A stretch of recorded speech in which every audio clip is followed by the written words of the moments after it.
সঠিক পদ্ধতিতে আমরা মাংসগুলো সংরক্ষণ করতে পারি না বিধায় আমরা মাংস দীর্ঘদিন রেখে খেতে পারি না। যদি সঠিক পদ্ধতিতে মাংস সংরক্ষণ করতে পারেন তাহলে 1 বছরের মাংস পরের বছর যেও খেতে পারবেন, এদের কোনো পরিবর্তন হবে না।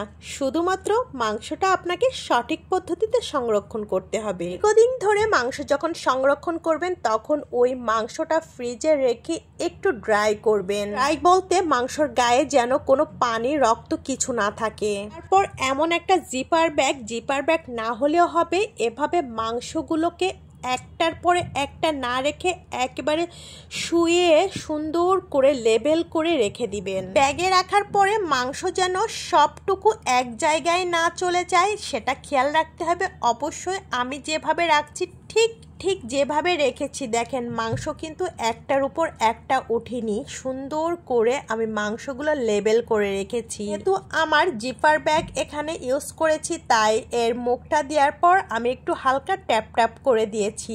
এবার আসুন, তাদের কাছে জিপার ব্যাগ সবসময় থাকে না, শুধুমাত্র এই নর্মাল পলিথিন থাকে, তারাও কিন্তু এই একই পদ্ধতিতে মাংসটা সংরক্ষণ করতে পারবেন। আমি কিন্তু সুবিধার্থে এই ব্যাগটা ইউজ করেছি কারণ অনেকের ঘরে জিপার ব্যাগটা সবসময় থাকে না।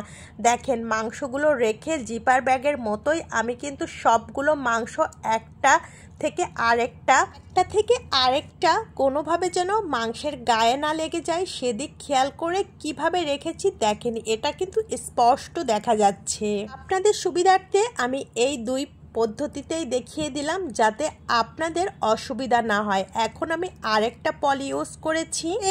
একইভাবে আমি জিপার ব্যাগে যেভাবে রেখেছি ট্যাপ করে আমিও এটার ভিতরেও ওরকম রেখে একটু ট্যাপ করে দিব, তাতে মাংসটা খুব সুন্দরভাবে সেট হয়ে যাবে। আর এই তো আমার মাংস রেডি। আমি একই পদ্ধতিতে 2টো পলিথিনে দেখিয়েছি। যাদের সেই এই ধরনের জিপার ব্যাগ থাকবে না তারাও কিন্তু এভাবে পলিথিনে করে রেখে মাংস সংরক্ষণ করতে পারবেন।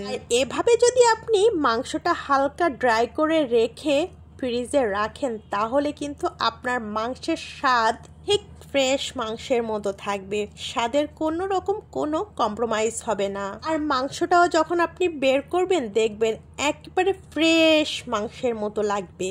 দাঁড়ান, এখনই স্কিপ করবেন না, আরও একটু টিপস কিন্তু বাকি রয়ে গেছে। এটাই তো হলো মেইন টিপস, ফ্রিজে কিভাবে রাখবেন। দেখেন আমি প্রথমে একটা পলি রেখেছি, তারপরে একটা শপিং ব্যাগ, এখানে আপনি পেপারও ইউজ করতে পারেন। এভাবে ব্যাগ কিংবা পেপার দেওয়াতে আপনার ইজিলি মাংসটা চলে আসবে টান দেওয়ার সাথে সাথে। ভাবে সংরক্ষণ করলে টেনে হেঁচড়ে ফ্রিজ থেকে মাংস বের করা লাগবে না, খুব সুন্দরভাবে সংরক্ষণ করে খেতে পারবেন মাংস।